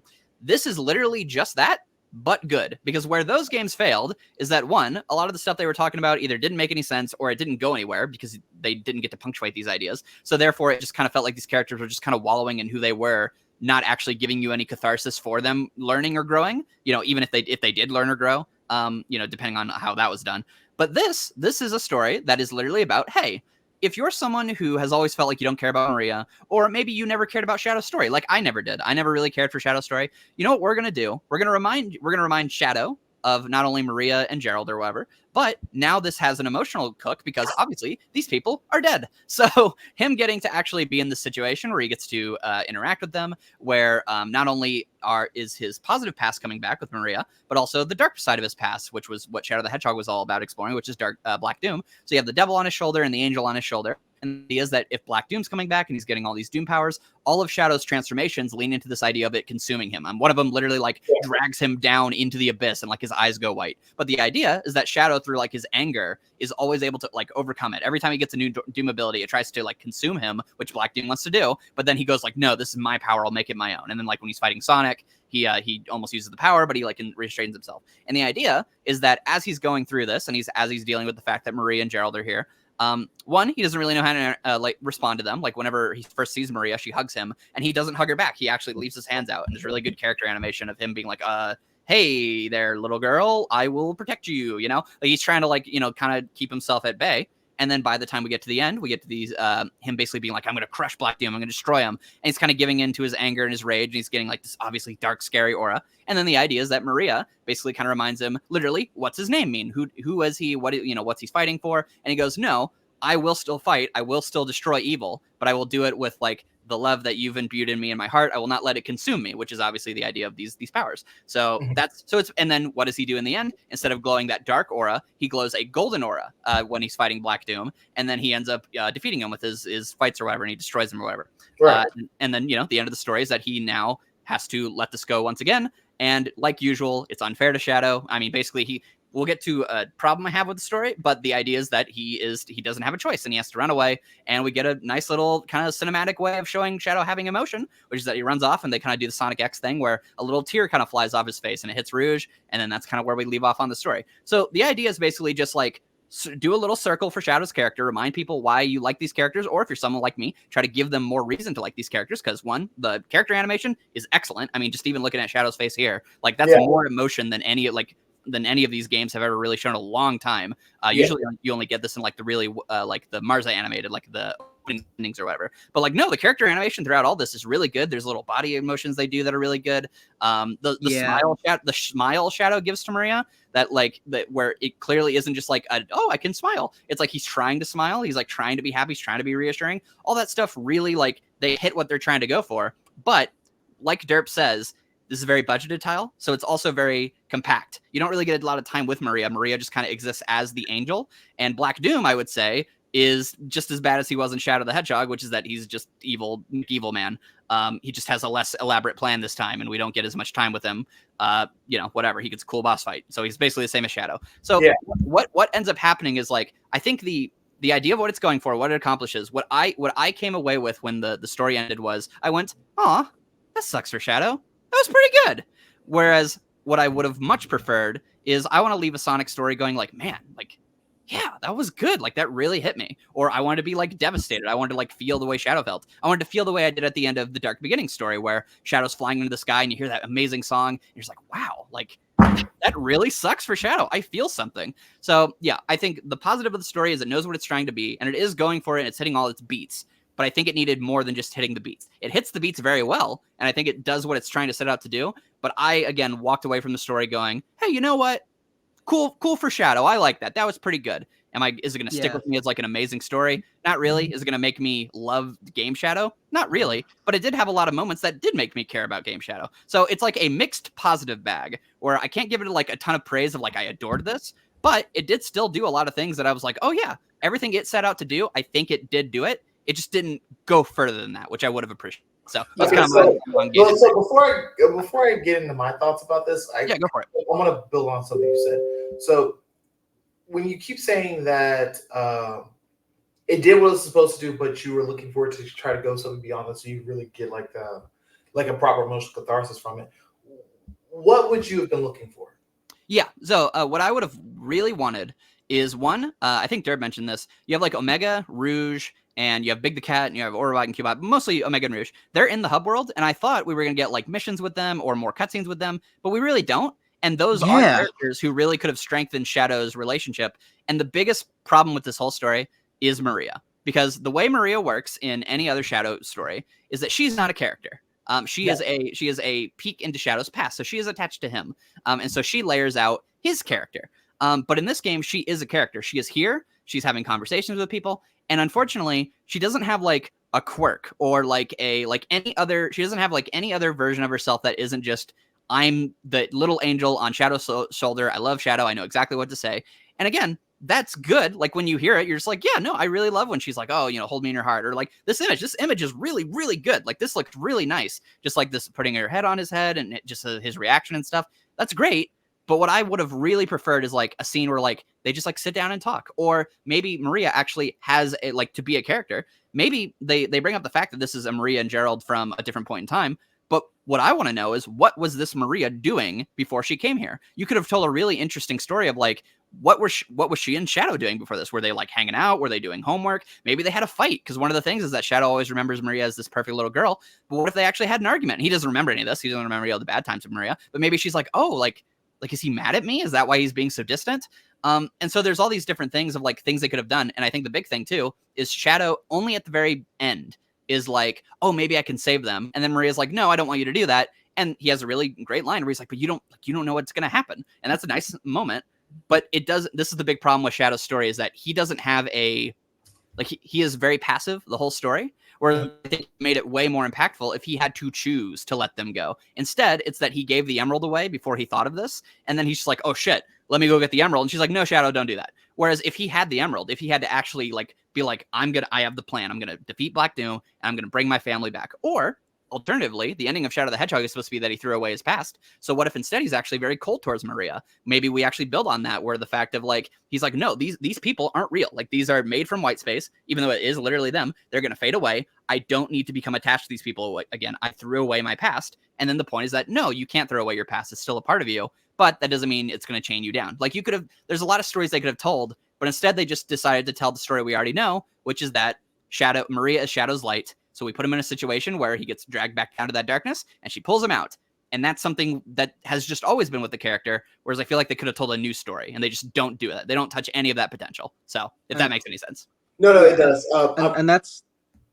And that's something like for me that, as I was like saying before, it just, I guess what it comes down is it just feels like there's so much wasted potential in like what could happen, like interactions that might have been possible, conversations that could have been had, etc. I don't like to do the whole like, what if this happened? What if this happened? It's so easy to fall into, but I just can't deny that there are like so many ideas here that was lost. I think, if I may, I think I know what the core problem is here with if I may interject a little bit. Yeah, go for it. So here's my thing. I get what the story was ultimately trying to do. At the very least, if I wanted to put a nice bow on it, it's the idea of Shadow getting one last chance to be able to interact with two people that are really close to him and finally get a chance to probably get his goodbyes with them and ultimately get a chance to move on. The problem here is, again, one, we've already kind of done this before with him moving on from his past in the first place, and just finding a new angle to do this still means that we're retreading this. But it's just kind of an interesting emotional moment with no proper thesis or statement behind it. Like, if the idea was we want Shao to move on with his life, there should be a point of going, okay, what is he moving on to? What is he going towards? And this is one of the, if I may get a little side tangent, this is one of the reasons I'm not a huge fan of Team Dark, because like I like Rouge, I like Omega, but these three all more or less have the same problem of emotional detachment and And for a story like this to have any type of weight to it, it would need to be someone not necessarily like Maria, but someone that Shadow could ultimately start actually like properly having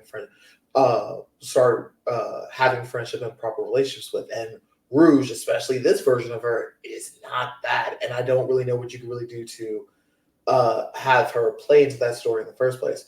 If we wanted Shadow to have and this is kind of the problem I have. This kind of plays into a big problem I have overall with the franchise, where they want to have static characters, but all their static characters are in really shit positions to be able to be good static characters. Where, like for example, when it comes to like Tails, the whole thing is that he's constantly saying like, "Oh yeah, I'm going to be a good character. He's the sidekick now, but he's also going to end up becoming better later." But that's ultimately a static position, and we're constantly retreading this over and over again. So it means he's never going to be a good character until that clicks up. We're dealing with the similar thing with Amy right now, where we're trying to get her away from being a crush girl to being the huge stalker crush fangirl on Sonic to just being a good helpful girl. But if that's going to be your new static state, all she is being is, I'm the good girl who just helps people. That's nothing. And Shadow, it's kind of the same problem where we are now trying to get him into a position where he is where he is ultimately able to move on from himself. Even if we just pretend that this is not meant to be Shadow from Generations, but this is meant to be what his current statement is going to be from Frontiers onward, fine. But how are we really going to show that? Because you can't show him like properly emotionally bonding or connecting with Team Dark to a degree. That's not really where their wheelhouse is, and he's not really allowed to interact or emotionally connect with anyone else. So like, where can you even go with this? This kind of story would only really work if you could properly establish him actually be able to form proper emotional relationships and connection with people, showing that he has been able to move on from this statement. But there's literally no one else around for him to be able to do this with, which kind of sucks. This game's plot just kind of feels like some kind of twisted regurgitation of Sonic Adventure 2 and Shadow the Hedgehog's plot for like kids of today that are like, ew, those graphics are ugly. I want a modern game that looks like modern Sonic quality. And then this kind of exists for that, with like the new seal of approval from, like Sega. Like that's how it comes across to me in my cynical lens. And like I like there are glimpses of like something greater, but it just feels like, I don't know, maybe maybe I'm just selfish and greedy and I want more out of it than what should ever have been there. Because like let me cook. I'm just like I'm just like, I see these characters and I'm just like, why can't Rouge and Omega interact with these guys? Why can't Gerald have a conversation with this robot and be like, who's your creator? Then Omega's like, oh, this guy called Eggman. Then Gerald's like, who's this Eggman? And then has a realization his grandson, he's gonna turn out to be a bad guy at some point. And I don't know what kind of conversations could Maria get with like Froggy, Rouge, and Big, because he's there. Orbot and Cubot are around. None of them contribute to the plot, but this is Shadow's story. But Shadow's story here is just, again, just regurgitations of what already came before. It's just, he's sad that Maria and Gerald are dead, but I guess they're back now. And Black Doom bad. He got to stop Black Doom.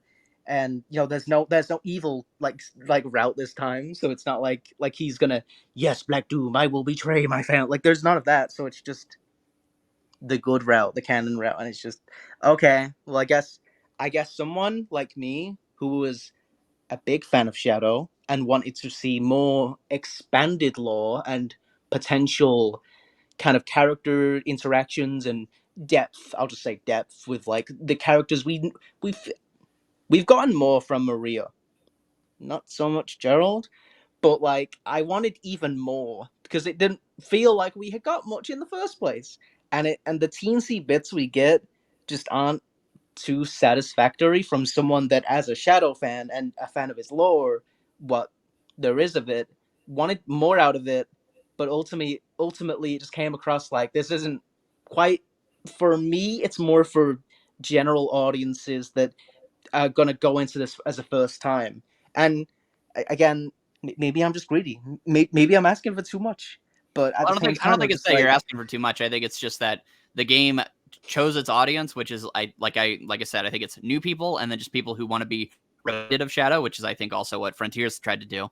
But this time, they just had the budget to actually make the character interactions look really good. So that I mean, facial animation and like, movement sells a lot of stuff. Obviously, the animation is actually very gorgeous. It honestly feels like CGI quality. Yeah, please, obviously not in the detail, but like in the movements and in interactions and so on. Like they're like all the subtle movements go a long way.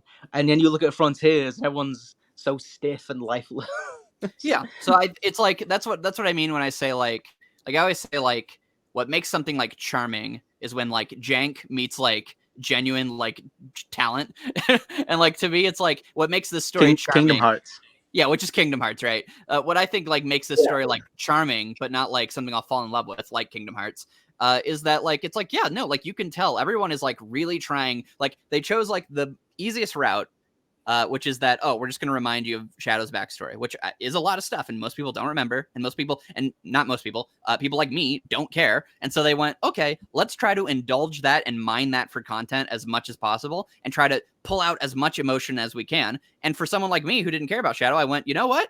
You did pretty good. But by the end of it, I still didn't fall in love with Shadow. Whereas I think this is more so for people to, I think the best way I could describe it is that I've watched a bunch of reactions from people, both people who have never heard of the game or never really cared about Shadow or knew about him, and from people who were really excited from this game. And the two reactions I always saw, no matter what, depending, like, and I watched a bunch of different people, is either A, they go, wow, that was good. Man, Sega made a good game. Man, I love the gameplay. And they just go into the gameplay. This is after like the tearful goodbye, right? Where Shadow leaves. They go, man, that was good. They did a good job, you know? Like that kind of feeling of like, yeah, I had a good time.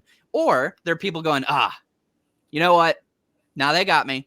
Okay, you got me a little bit. You know what? That was a good game. That was good. A person walk away from Shadow Generations being like, wow, like I love Shadow. Like that was good. Like, man, you know, and I'm not even talking about like people need to like be tearing up or like crying. Some people don't do that, but I've not seen anyone walk away from the story that I've seen anyway. I'm sure people have, but I've not seen anyone walk away going like, wow, like I really, really resonated with that. It's just, that was good. And that's cool, but I would have liked more, you know? So Yeah. I think I hate the fact that like this game has come out and there's so many good aspects of it, and it just feels like I don't want to be a hater. I don't want to even dislike this game, but it's not doing it. It's like a really strong 8, but man, I wanted it to be a 10. You know, like I really did. Like I'll overlook the gameplay with my skill issue. I don't mind that. You know, I can acknowledge I'm just bad at games at some point, but I just wanted the story to just do more that it quite didn't do for me. yeah, that's fair. I do have like some little other issues with like some of the story bits that I kind of makes me worried for like the foreseeable future. Also a funny note, but like for the most part, I think it really just is like a case of, damn, I wish they might have. I wish they went into the direction of X, or they went into this Y direction, or did this instead, and or put this in there somewhere. And I don't know. Maybe I'm just greedy at I that think point. Really. actually maybe a good way to bounce off what you had said before is you said like, if we're stuck with the boost gameplay, at least it's this. This is more so where I'm like, if we're stuck with this and it's this level, like I'm not gonna like that. Not because this was bad, but because it's fine. You know, it did its job. It has good moments. You know, whatever. And I think the biggest example of that would be like they've talked about, like, I mean, people have complained about this for years, right? Mania. People love Mania, but what's the worst part of Mania? That they're reading levels. So then you have like Generations, and it's like Generations is great, but man, could we get some new levels? And then you have this, and it's like, okay, this is great, but could we like tell a new story? And could we have new, or, you know, like the story? It's like, okay, it's good enough. Could we get a new story? And the gameplay is great. Could we get new levels? And then what we're getting pretty reputable rumors of is there might be a Heroes remake. It's like, Sega, stop. Please tell new stories. Please. Yeah. I'm begging you. To me, like this is just like, this kind of, to me, shows the height of what Sega is trying to go for, which is like, we're trying to like reestablish everything, and we're trying to like mine old stuff for content instead of making new things. And it's like, guys, if this is like the height you can do, which is like, you had incredible facial animation, Shadow has like probably one of the best voices he's had since. Obviously the Japanese voice actors are doing good, and the story you told makes sense. Like, it's not tripping over itself. It knows what it's going for, and it hits all the beats it's trying to do. But if the height you can reach is like, oh, you know what? As a nice reminder, it was a nice reminder, I guess. Please tell new stories. Please. I mean, there is Frontiers and Sonic Dream Team, but we're not okay. Sonic Dream Team barely has a plot, and Sonic Frontiers more or less just has the character just is going back. Yeah. Hey, careful! There's a lot of people that would argue over. Well, they can't. They can't argue that. They're wrong, but they can. They can argue all they want. They're wrong, but they can argue. They can argue if they like it or not. That's fine, but they can't argue that it's pulling from the past. That's the whole point of the game. The whole point is that we're on a dead island reflecting on the past. Yeah, but I'm glad you brought up Frontiers, Waffles, because that honestly, both of you brought up Frontiers, because that's also the same problem here. Like, again, it's nowhere near as frustrating as it is with those three, because this is at least giving me a reason to have something resembling emotions. But it's the same problem where I'm like, I get what you guys are going for. Fine, you want to try to remind the audience of when the characters were good, trying to put them in good positions. All right, great. Now what? Because like with the other four, I'm just like, Okay. I have no idea how you're going to continue these characters. Well. Fun fact about this one, Lavi. This game takes place as Generations happens.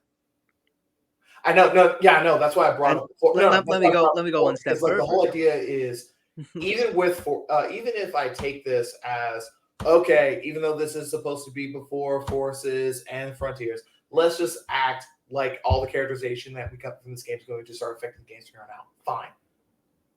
Now what? If the whole idea is that Shadow's supposed to learn to live with his life in the fullest and not to continue to dwell in the past, how are we going to show that? The first place would be with relationships, but we haven't. But he's not in a position to be able to really connect with anyone else properly, so that's probably not going to be it. But how else is this ultimately going to impact everything?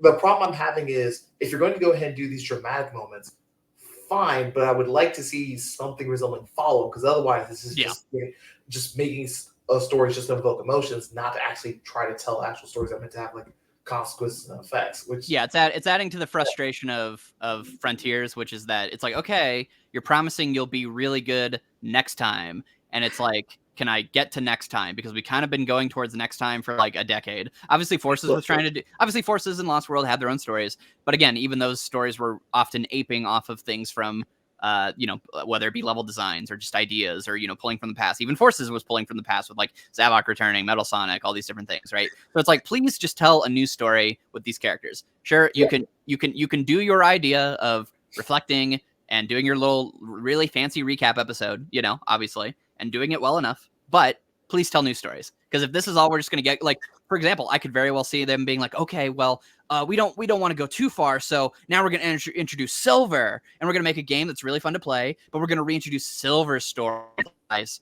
You're gonna run out of characters eventually, and I would like you to do it before I die. So They wouldn't do that though. They wouldn't do that though, because that would make Silver Ace happy. He was very happy with this game because of Mephiles. Yay! I got one bone. Good for him. I saw his tweet. I'm happy for him. I agree. I do agree with you. Waffles is also about like, okay, it's time to move on. Let's get to new shit. Let's stop retreading stuff over and over again. That is a problem, but it's also just like, where are we going from here? Like, how are we going to show this off? Lavi, I need to tell you this thing, Lavi. What's up? So in this game, Shadow says to Maria, "I'm letting go of that destructive anger." FYI, this is when he's like after he goes into rage mode, he's like, I'm gonna genocide the black arm race because I failed to do that long ago. Like that's his whole shtick, like a scene ago. He's like, I'm letting go of that destructive anger, but I will continue to fight with your wish in my heart, your wish for everyone to have a chance to be happy. What about Jackal Squad, Shadow? Then Forces happens, and he's like, you know what? You're pathetic. Die. he killed people and just left this one traumatized dude alive. Hey, you know what about them? Sometimes you gotta pull a lie to a little girl. It's just like, okay, that's a meaningful, like, nice little thing to leave Maria on. Anyway, Sega, are you gonna retcon this really bad game that takes place later? Yeah, you're just pointing out, which is the big thing with just Generations in general, or just like most Sonic games now, where it's like, oh yeah, we're trying to like make these characters go on a good trajectory. It's like, guys, but then like this happens and this happened before. It's like, guys, this is a mess. It's nice that you want to make it all cohesive. I know Sonic fans really want that, but I think we just need a soft reboot at this point. I think we need to retcon Forces or just do a soft fucking reboot. It's long overdue. It's long overdue. Okay, here's the thing. When I was, first off, I am just accepting the fact whenever they do these kind of retconning stuff, they're going to end up getting some contradictions. Like we were talking about the exact same thing with Knuckles, where the whole thing's like, well, even though I've been locked on this island all this time, maybe I will start leaving. It's like the whole joke is that you haven't been on this island. That you haven't been on the island. So, like, I agree with you, Derp, but, like, that's not what I was talking about. I'm just talking about just in the sense of, like, yes, I am accepting there are going to be contradictions. My whole thing is, where are you even going to show this off? Where are you even going to do all this dramatic stuff? Because otherwise, we're just kind of doing this just for the sake of pretending just invoking emotions of the audience, but no plans on following that up, which is just kind of sleazy. My thing, but to get to that whole conversation about the contradictions, no, we don't need a soft reboot. We need a hard reboot because not just because of all of the logical inconsistencies, not only because of all the contradictions in the plot, not only because of how much they've locked themselves out of being able to do any proper world building. And hell, it's even just for the fact of so many characters are just fucked right now because they were introduced in a way that was meant to really only allow them to come into the game once, into the story once. But then Sega's like, no, we want to keep them around longer, so let's just keep them in the story. Like we had Knuckles, we had the same thing with Blades, arguably definitely with Silver, arguably even with Shadow to a certain extent. And instead of constantly trying to patchwork, do retcon stuff, do these kind of retroactive, like let's think about the past sort of things, we do just need a reboot, just straight up reboot for everything. Like not only just for the core characters in particular. Again, I'm just going to go back to. I really just want to go back to Rouge in particular. Like, really ask yourself, what is she here for, other than to just to be theoretically Shadow's emotional support? What emotional support though? Exactly. No. That's my point. That's why I said theoretically. So besides that, why is she here? Well, yeah, all she does is she just takes the emerald back and forth, and that's it. Also, ass shot. No, we removed that because woke. No, there's an ass shot in there. No. That's the joke about being woke, quote unquote woke. There's an ass shot in there. Yeah, there's an ass shot. There's an ass shot. That's amazing. Yes. You didn't pick up on that? My Damn, I can't believe I'm the gooner here. My Rouge senses are dead. I have zero attraction to that specific furry animal. Based. If it were Sally Acorn, I would have tracked it immediately. So don't worry. But no, I don't just mean in this game. I just mean in general. Like, name the last time she was actually story relevant. Oh yeah, it would be nice. It would be nice if they actually used the characters on the hub world, but unfortunately, they what's funny? No, what's funny, Lavi? As Shadow and Rouge run away as the White Void starts to implode, Omega, Arbot and Cubot, Big the Cat, and Froggy potentially are all left behind. They don't appear at the party. They don't appear with Eggman and They show up in later games, so we can safely assume that they got out. Yeah, but I hope somebody got fired for that blunder. I sure hope somebody got fired for that blunder.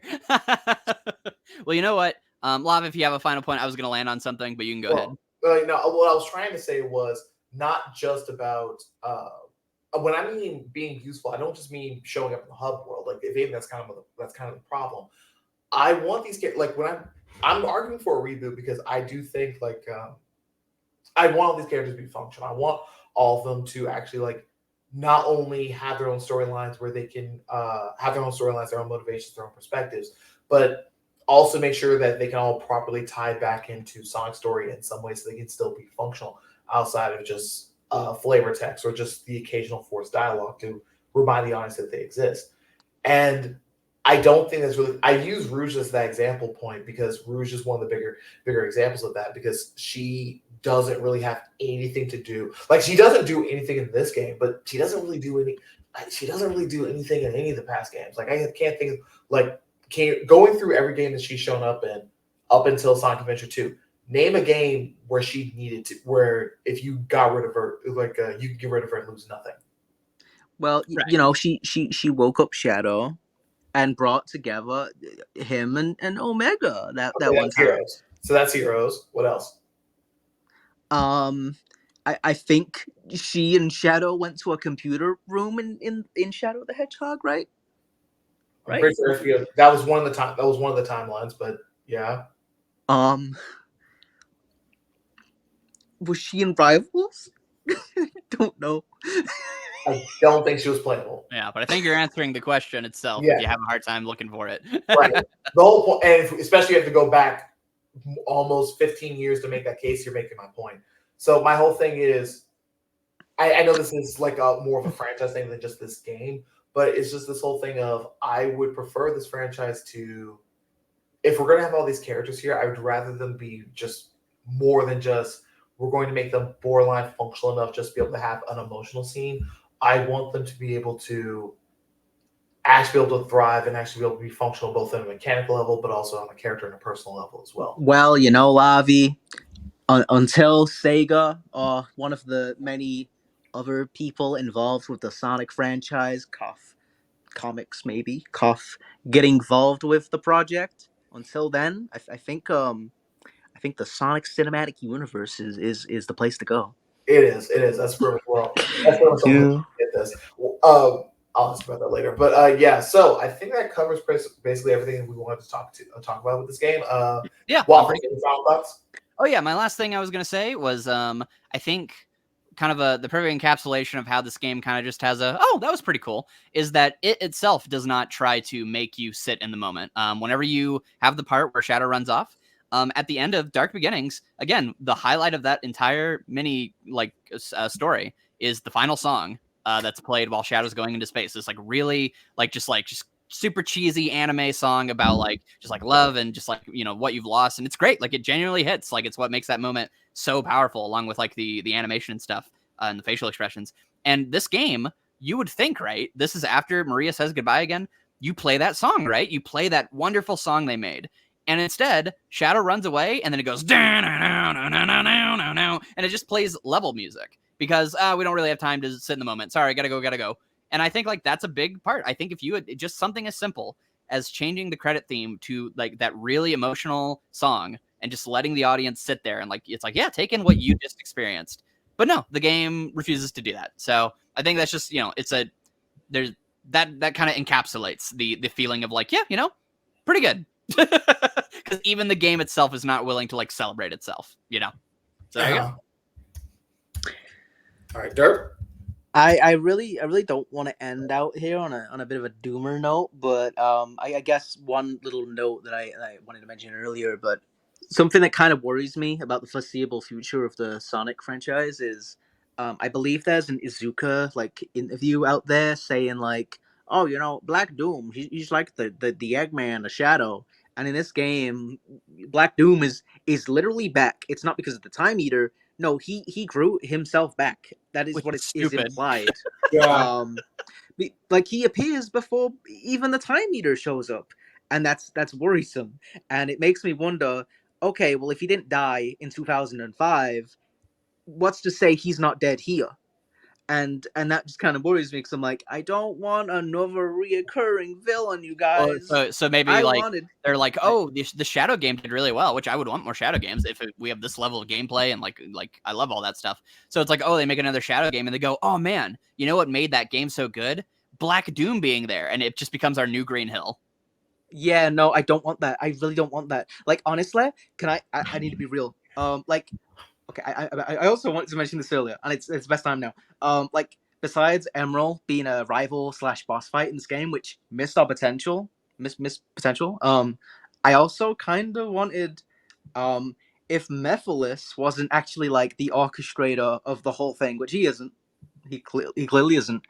I low-key, as much as it just ends up becoming a timey-wimey fucky mess, I kind of almost wanted Infinite to straight up be the bad guy.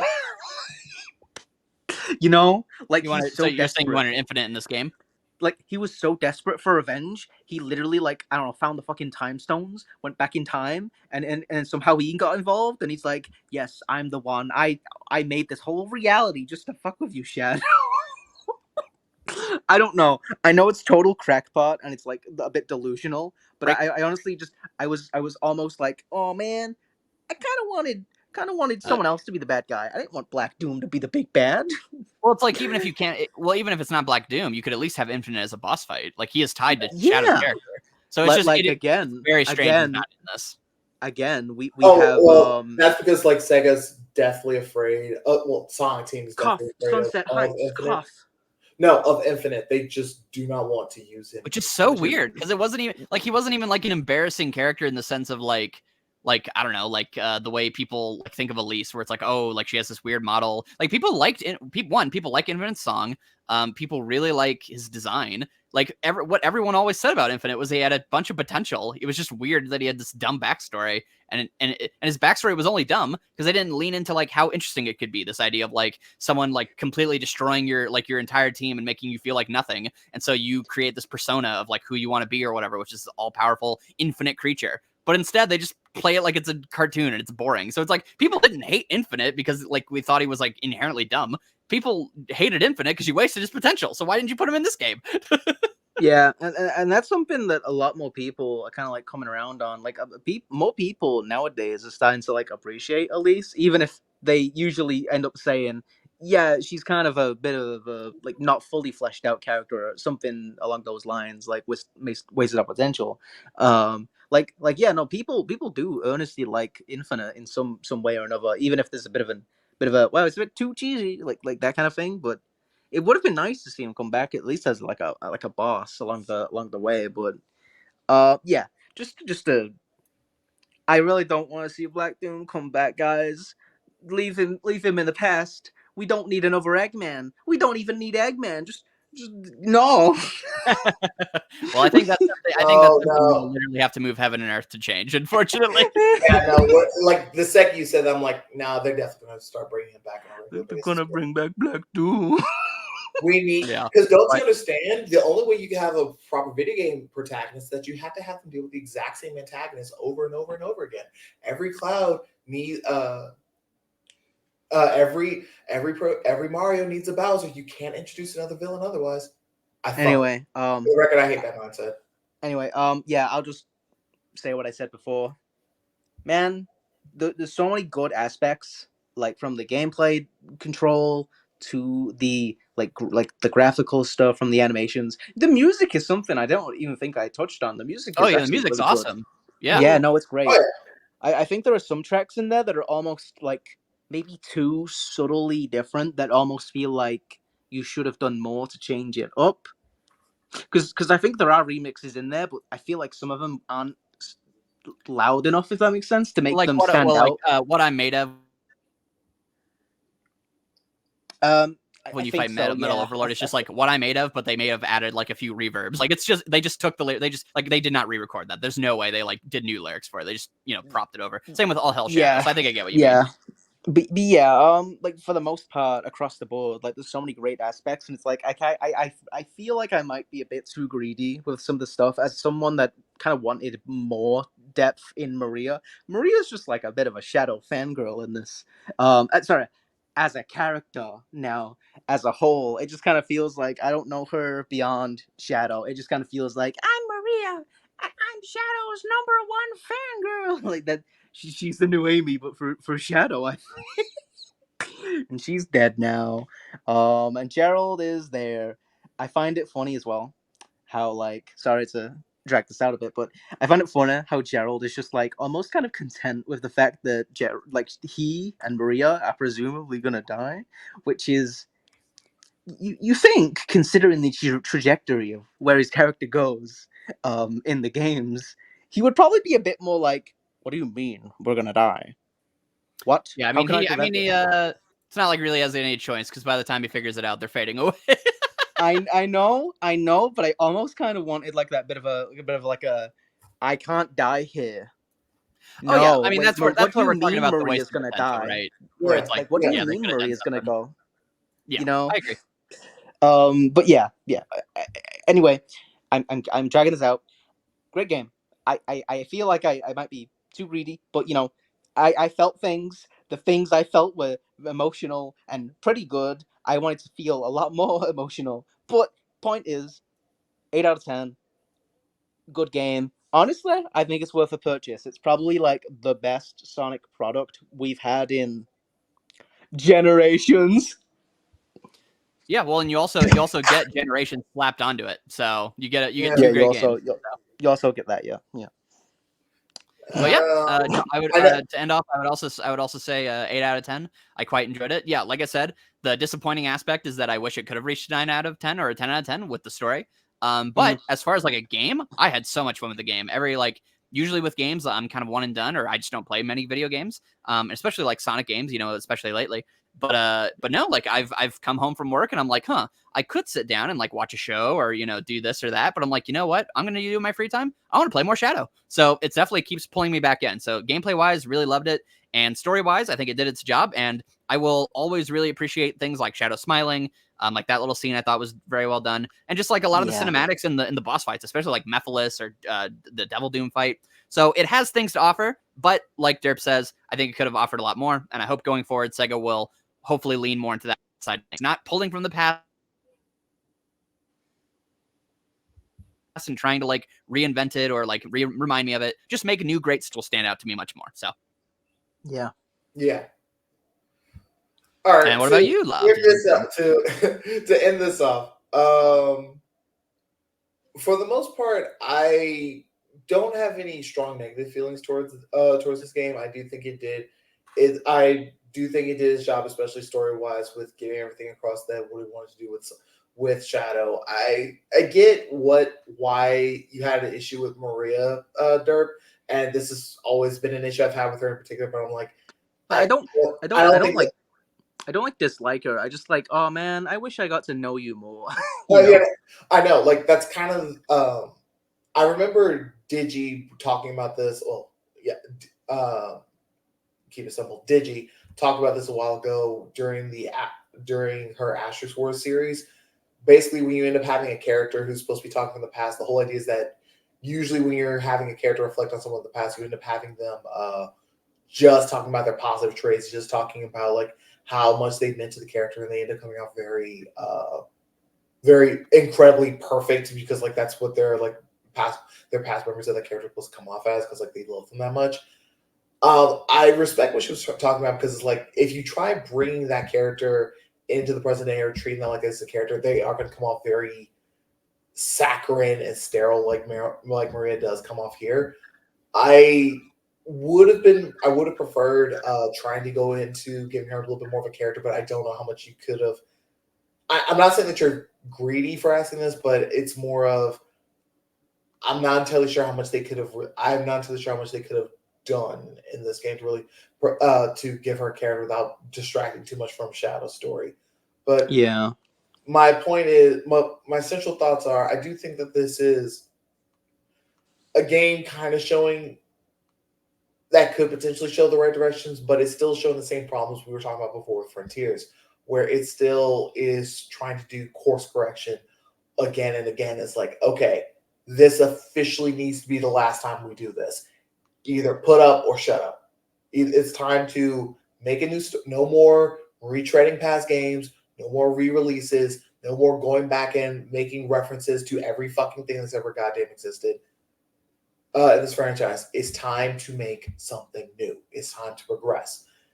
And I do think that the next game that we hear from this, I do think it's either time that we do need to start either calling it. If they do end up doing another re-release or another, hey, we remember this thing and this thing over and over again. It's like, okay, I do think it is time to start ripping into this. But as a very glorified DLC for Sonic Generations, I do think it does its job, and I probably would recommend it to other people to play it. Whole video game. 2, it's not even full price. It was very good. It's only $50. Oh yeah, sure. It like very much it has the context of like you I think maybe this is where it's coming from for Derp, where he kind of feels bad, or it's kind of like you're bullying it because it's like it's not really asking much. It's just kind of be like, hey, I'm fun, and you're like, yeah, you're fun. Shit, why couldn't you be really fun? You almost feel bad. It's like, yeah, I'm just DLC, guys. Yeah. It's like I'm just DLC, guys. I'm just hanging out. Well, it's not even just because like it's DLC. It's like you can still do that with a DLC game. The problem is like this is the first game since Shadow the Hedgehog where we're starting to get any type of character work into Shadow, and it's like we're almost there. We get there, but they never really hit that proper crescendo or proper like sign of like, okay, this is what we're going for. We've taken Shadow through his whole arc and moving that forward. We didn't really get that here, and I do think it's fair to hold that up. I do think that's fair to hold it to the criticism. I don't think that we should call it shit for not doing that because it does everything else. but it doesn't do that, and I do think that Oh is yeah. It's perfectly fine. No, I think it's perfectly fine to criticize it. I'm just like, maybe that's why Derp is like, I feel like a bad guy. It's like I mean, yeah, it's kind of like we're bullying it, but also like, you know, it is what it is. Yeah. It's a fun game. Missed potential. But yeah, either way, I'm really glad it was made, and I hope it's a good sign for the future. So I would say the biggest credit I could give it is more so than when Frontiers told me that like we're gonna be good next time. Hey, this is part of the next time I was looking for, at least in the gameplay. And as far as the story, you know, it seems like at the very least they were able to nail what they are trying to go with this new era of Sonic, with the movies, with the games, which is reintroducing it to new people. So I hope it did that for a lot of people. But going forward, let's make something new. So that's all I've got to say. Yeah. All right. So thank you guys very much for showing up for this episode of Lavicast. We do have a couple of other videos planned out for the rest of the year. Hopefully, we'll get those out soon. But we'll get those out in the near future before the end of the year. But thank you guys so much. Waffles, Derp, can you tell everybody where they can find you? Yeah, I'm IanWaffles. You can find me at IanWaffles, Twitter and YouTube. And yeah, thanks for having me as always. All right, Derp. I'm DerpADuh. You can find me over at Twitter at 2DerpADuh and over on YouTube at DerpADuh. And I think I can finally say, after many podcast entries, I finally have something to plug, a video. It is a few months old, but you know I'm gonna plug it anyway. I don't think this is for everyone, but you may find it interesting. It is a video called "How Love After World Domination Discussed It As Fans." It's a video on a very bad episode of an otherwise really good comedy about like a Romeo and Juliet styled show with a Super Sentai / Power Ranger mask like coat of paint. It's an anime that aired a few years ago, and I really enjoyed it when it aired. And then there's just one really bad episode, and I hope if you decide to check it out, if that sounds at all interesting, you will enjoy me going into that whole spiel. Awesome. Yeah, Yep. that's my plug. All right, perfect. And perfect. Go check out DerpADuh's YouTube channel, guys. Lavi Ray's in it. myself- Lavi Ray's in it. Yes, I am. And as for myself, I am also on everything from YouTube, Twitter, and Tumblr at Lavi Ray. And I'm also on Blue Sky at Lavi Ray. So feel free to check me out there as well. But thank you guys so much for coming by, and we'll see you all next time. Bye, guys. See ya.